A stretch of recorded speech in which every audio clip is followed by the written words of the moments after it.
আজকের ঢাকার রাজপথ যারা দেখেছেন তারা নিশ্চয়ই বুঝতে পেরেছেন বাতাস কোন দিকে বইছে। শিবির এতদিন ছিল শান্ত, কিন্তু আজ তারা যে শোডাউন দিল তা কোনো সাধারণ মিছিল নয়। নেতারা পরিষ্কার করে বলে দিয়েছেন এটা জাস্ট একটা স্যাম্পল, মেইন পিকচার এখনও বাকি। ইলেকশন যত ঘনিয়ে আসছে সমীকরণ তত পাল্টে যাচ্ছে।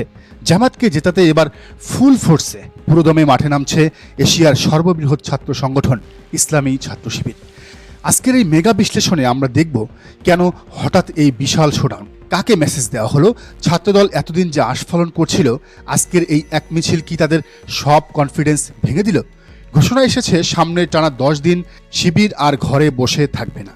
প্রতিটি ওয়ার্ডে, প্রতিটি পাড়ায় তারা দুর্গ গড়ে তুলবে। এটি শুধু ভোটের ক্যাম্পেইন নয়, এটি একটি চ্যালেঞ্জ। যারা জামায়াতের ভদ্রতাকে দুর্বলতা ভেবেছিল তাদের জন্য আজকের মিছিল এক চূড়ান্ত সতর্কবার্তা। সিদ্ধান্ত কেন নেওয়া হলো? কারণ ছাত্রদল রাজনীতি ছেড়ে নোংরা খেলায় মেতেছে। তাদের স্লোগানগুলো দেখুন। তারা জামায়াত এবং আমিরে জামায়াতকে নিয়ে যে ভাষায় কথা বলছে তার রাজনৈতিক শিষ্টাচার বহির্ভূত। তাই জামায়াত হাইকমান্ড সিদ্ধান্ত নিয়েছে ইট মারলে পাটকেলটি খেতেই হবে। ছাত্রদলকে মোকাবেলায় শিবিরের বিশেষ টিম গঠন করা হয়েছে। স্ট্র্যাটেজি পরিষ্কার। ছাত্রদল যেখানে প্রোপাগান্ডা চালাবে শিবির সেখানে সত্য তুলে ধরবে। ছাত্রদল যেখানে নারীদের হেনস্থা করবে শিবির সেখানে প্রোটেকশন শিল্ড বা ঢাল হয়ে দাঁড়াবে। আগামী 10 দিন ঢাকার রাজপথে দেখা যাবে উচ্ছৃঙ্খলতা বনাম শৃঙ্খলার লড়াই। শুধু ঢাকা নয়, সারা বাংলাদেশেই চলবে এই লড়াই। রাজনীতিতে মতভেদ থাকে, কিন্তু ব্যক্তি আক্রমণ কেন? রাষ্ট্রপতির দপ্তর থেকে আমিরে জামায়াতের টুইটার হ্যাক করা হলো, পোস্ট দেওয়া হলো নারী বিদ্বেষী কথা। সত্যটা জানার আগেই ছাত্রদল আমিরে জামায়াতকে অকথ্য ভাষায় গালিগালাজ শুরু করলো। তারা মিছিল করলো, মিটিং করলো, সোশ্যাল মিডিয়ায় তাকে নারী বিদ্বেষী ট্যাগ দেওয়ার জন্য তারা উঠে পড়ে লাগলো। জামায়াত প্রমাণ করেছে এটা হ্যাকিং, কিন্তু ছাত্রদল কি ক্ষমা চেয়েছে? না, বরং তারা এই মিথ্যাটাকে পুঁজি করে ক্যাম্পেইন চালাচ্ছে, প্রোপাগান্ডা চালাচ্ছে। শিবির আজ রাস্তায় নেমেছে এই মিথ্যুকদের মুখোশ খুলে দিতে। নেতাকর্মীরা বলছেন আমাদের নেতার ইজ্জত নিয়ে সিনিমিনি খেললে দাঁত ভাঙা জবাব দেয়া হবে। এই নোংরা খেলার নির্দেশদাতাকে অভিযোগ আছে তারেক রহমানের সরাসরি নির্দেশেই ছাত্রদল জামায়াতের বিরুদ্ধে এই অ্যাগ্রেসিভ অবস্থানে গেছে। বিএনপি বুঝতে পারছে জামায়াতের জোয়ারে তাদের ভোট ব্যাংক ভেসে যাচ্ছে, তাই তারা বেছে নিয়েছে চরিত্র হননের পথ। তারেক রহমান জানেন রাজনৈতিকভাবে ডাক্তার শফিকুর রহমানকে মোকাবেলা করা খুবই কঠিন, তাই তিনি তার ছাত্র সংগঠনকে লেলিয়ে দিয়েছেন। উদ্দেশ্য নির্বাচনের আগে একটা বিশৃঙ্খলা তৈরি করা এবং জামায়াতকে উগ্র প্রমাণ করা। কিন্তু এই চাল বুমেরাং হয়ে গেছে। ছাত্রদল ভেবেছিল নারীদের নিয়ে যা খুশি তাই বলবে, কিন্তু তারা ভুলে গেছে জামায়াতের নারী উইং কতটা শক্তিশালী। আগামী 10 দিন মাঠে নামছে ইসলামী ছাত্রী সংস্থা এবং মহিলা জামাত। তারা ঘরে বসে থাকবে। বিশেষ টিম গঠন করে প্রতিটি ওয়ার্ড, পাড়া ও মহল্লায় তারা কাজ করবে। নারীরা নারীদের কাছে যাবে, তারা বোঝাবে কে নারী বিদ্বেষী আর কে নারী বিদ্বেষী নয়। যারা হ্যাক হওয়া পোস্ট নিয়ে রাজনীতি করে তারা নারী বিদ্বেষী, নাকি যারা নারীর ইজ্জত রক্ষায় কাজ করছে তারা? ছাত্রদল সমাবেশে জামায়াতের নারীদের হেনস্থা করছে, এর জবাবে ছাত্রী সংস্থা রাজপথে প্রতিরোধ গড়ে তুলবে। মহিলারা তাদের সম্মান রক্ষায় এবার নিজেরাই লাঠি হাতে নিয়ে প্রস্তুত। সহ্যের একটা সীমা আছে। সারা দেশে ছাত্রদল জামায়াতের নারী কর্মীদের কোথাও কোথাও হেনস্থা করছে বলে অভিযোগ আসছে। শুধু অভিযোগ নয়, ভিডিও আসছে। জামায়াত আমির এতদিন ধৈর্য ধরতে বলেছিলেন, কিন্তু যখন মায়ের গায়ে হাত পড়ে তখন সন্তান আর চুপ থাকে না। আজকের শিবিরের মিছিল সেই বার্তাটাই দিয়েছে। আর এক চুল পরিমাণও ছাড় নয়। প্রতিটি পাড়ায় পাড়ায় কুইক রেসপন্স টিম গঠন করা হচ্ছে। মহিলা জামাত যেখানে ক্যাম্পেইন করবে তার চারপাশে নিরাপত্তার বলয় তৈরি করবে ছাত্র শিবির এবং ইসলামী ছাত্রী সংস্থা। কেউ যদি কোনো মায়ের দিকে চোখ তুলে তাকায় তবে তার পরিণাম ভালো হবে না, এমন বার্তাই দেওয়া হচ্ছে। সামনের 10 দিন হবে কমপ্লিট সুইপ অপারেশন। প্রতিটি ওয়ার্ডে মহিলা জামাত এবং ছাত্র শিবির যৌথভাবে কাজ করবে, সাথে থাকবে জামায়াতে ইসলামী। একদিকে ভোট চাওয়া, অন্যদিকে অপপ্রচারের জবাব দেওয়া হবে।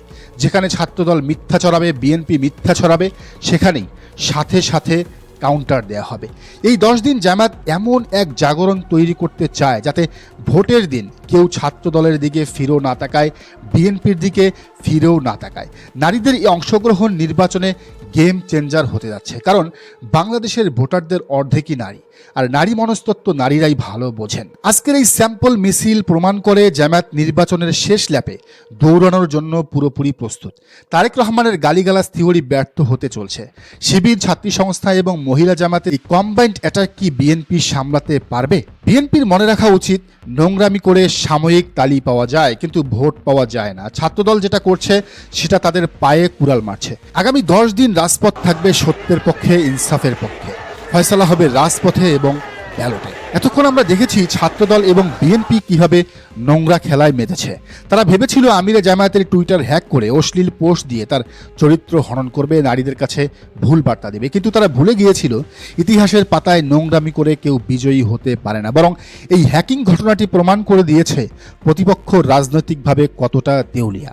যুক্তি দিয়ে লড়াই করার ক্ষমতা যাদের নেই, তারাই হ্যাকিং আর গালিগালাজের পথ বেছে নেয়। তবে বিএনপির এই নোংরামির জবাব তারা দ্রুতই পাবে, এবং সেই জবাবটা শিবিরের লাঠি বা ছাত্রী সংস্থার মিছিল দিয়ে নয়, সেই জবাবটা দেবে স্বয়ং ইতিহাস এবং প্রকৃতি।